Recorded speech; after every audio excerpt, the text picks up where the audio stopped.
പൂജ,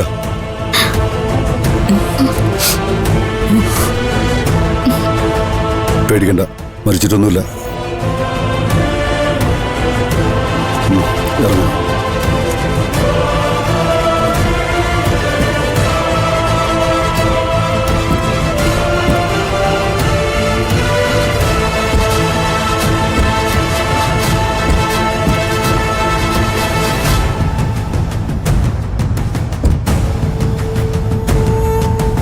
അല്ല, നമ്മളെന്താ ഇവിടെ? ജീവിക്കാൻ.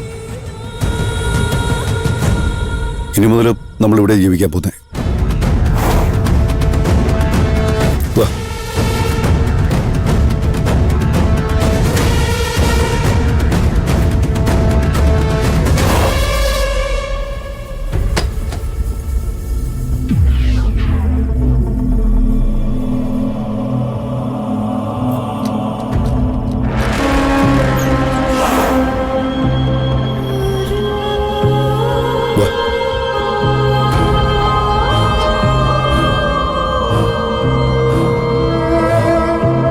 നീ ഇത്രയും മറന്നമായ ഈ ബംഗ്ലാവ്.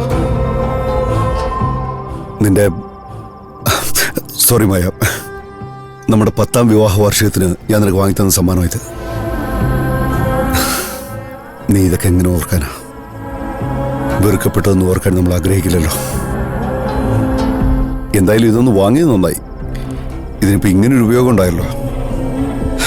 ഇവിടെ വന്ന് നമ്മളെ ആരും ചെല്ലും ചെയ്യില്ല. ഇവിടെ നമ്മൾ വളരെ സേഫായിരിക്കും. Anyway, welcome to a sweet honey bee cottage. ഒരുപാട് അത്ഭുതങ്ങൾ ഇവിടെ നിങ്ങളെയും കാത്തിരിക്കുന്നുണ്ട്.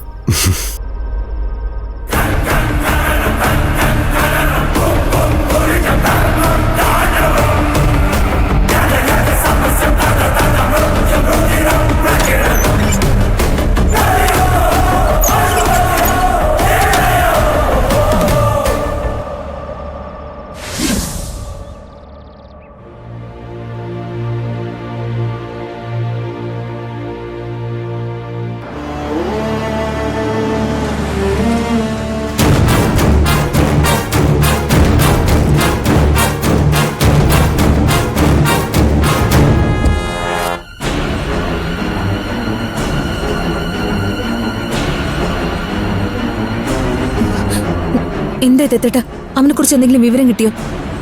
ഇല്ല. കുറ്റപ്പെടുത്താനാണെങ്കിൽ വേണ്ട. എന്റെ തെറ്റുകൊണ്ട് തന്നെ അങ്ങനെ സംഭവിച്ചേ. നമ്മളിങ്ങനെ പരസ്പരം കുറ്റപ്പെടുത്തിയിട്ട് കാര്യമില്ല മുത്തശ്ശി. എല്ലാം അവന്റെ മാത്രം കയ്യിരിപ്പുണ്ട.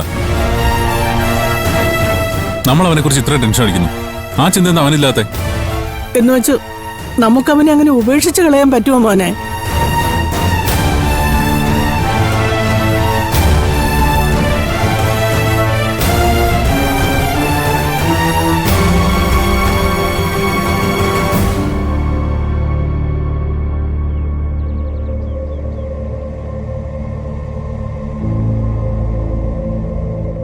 ആദ്യത്തിന്റെ ഭവനമല്ല ഇത്? അതെ. ആ, എന്റെ നാമം മാർത്താണ്ഡം പിള്ള, ദേശം തക്കല, ഇപ്പൊ താമസം പൂജപ്പുര. പള്ളിക്കൂടത്തിൽ നിന്നും വിരമിച്ച ഗുരുനാഥനാണ്. അല്ല, എന്താ ഇവിടെ?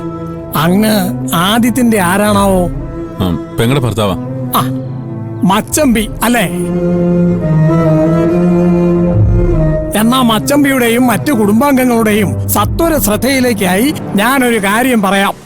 ഇനി മേലാൽ എന്റെ മകൻ വിഭീഷിനൊപ്പം ഈ പറഞ്ഞ ആദിത്യനെ കണ്ടാൽ അവന്റെ മുട്ടുകാലി ഞാൻ തല്ലിയൊടിക്കും.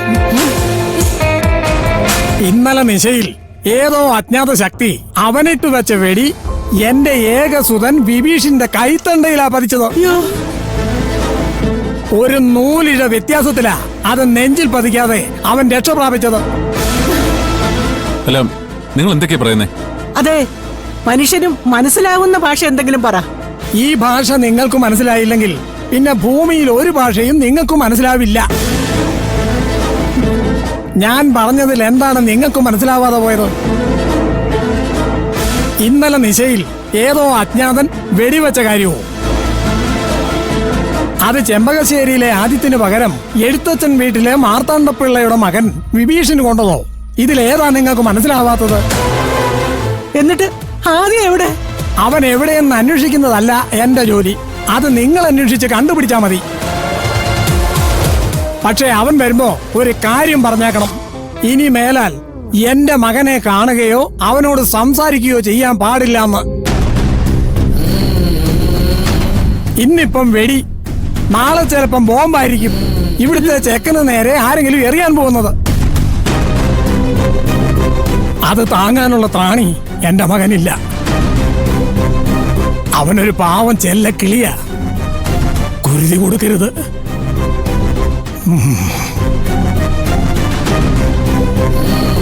അതെ, ഒന്ന് നിന്നേ. എന്താണാവോ ഇനി സംഭാഷണം ബാക്കിയുള്ളത്? ആദിത്യനെ നിങ്ങൾക്ക് നേരത്തെ അറിയാമോ? പിന്നെ അതിഗംഭീരമായിട്ടറിയാം. അയാളും ആ പെണ്ണും കുറച്ച് ദിവസം എന്റെ വീട്ടിലല്ലേ ഒളിവിൽ താമസിച്ചത്. പൂജ പൂജ പിന്നെ ഞാൻ കണ്ടുപിടിച്ചപ്പോഴല്ലേ അവരെന്നെ മണ്ടശിരോമണിയാക്കി അവിടുന്ന് പലായനം ചെയ്തത്. പക്ഷെ ഞാൻ വിട്ടില്ല. നേരെ ആ പെണ്ണിന്റെ ഭവനത്തിൽ പോയി ആ കളക്ടർമാരെ വിളിച്ചിറക്കി കണ്ണുപൊട്ടുന്ന അസഭ്യം അങ്ങ് പറഞ്ഞു. കുട്ടികളെ വളർത്താൻ അറിയില്ല എങ്കിൽ പ്രസവിക്കാൻ പാടില്ല എന്നങ്ങ് പ്രഖ്യാപിച്ചു. പിന്നെ എന്തായി ആ കഥ? ആദിത്യനും പൂജയും ഒന്നിച്ചോ? മുട്ടയെന്ന് വിരിയുന്നതിന് മുമ്പ് കുട്ടികളുടെ ഓരോ ഭ്രമങ്ങൾ. എന്ത് ചെയ്യാം, പ്രകൃതി ആണിനെയും പെണ്ണിനെയും സൃഷ്ടിച്ചത് അങ്ങനെയായി പോയില്ലേ? ചോദ്യോത്തര പങ്ക്തി കഴിഞ്ഞിരുന്നുവെങ്കിൽ എനിക്കങ്ങോട്ട് നിർഗമിക്കാമായിരുന്നു.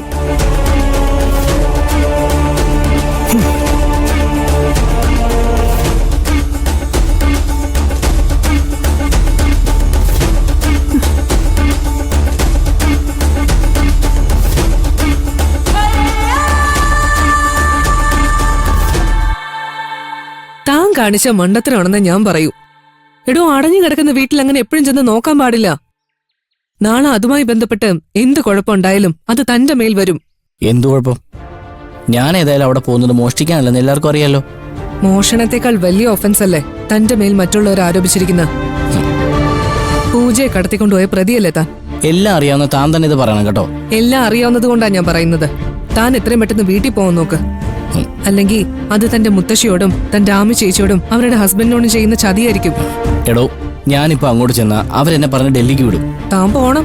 യെസ്, എന്തീ പറയുന്നേ? റിയാലിറ്റി. ഒരിക്കലും തന്നെ പ്രണയിച്ചിട്ടില്ലാത്തൊരു പെണ്ണിന് വേണ്ടി താൻ എന്തിനാടോ തന്റെ ജീവിതം ഇങ്ങനെ കളയുന്നേ? ഇനി ഒരുപക്ഷെ അവള് തിരിച്ചു വന്നാൽ തന്നെ അവളുടെ ആറ്റിറ്റ്യൂഡ് എന്തായിരിക്കുമെന്ന് തനിക്ക് പ്രെഡിക്റ്റ് ചെയ്യാൻ പറ്റുമോ? ഈ ചോദ്യം 1000 തവണ ഞാൻ എന്നോട് തന്നെ ചോദിച്ചിട്ടുണ്ട്. വ്യക്തമായ ഉത്തരം ഞാൻ പറഞ്ഞതുമാണ്.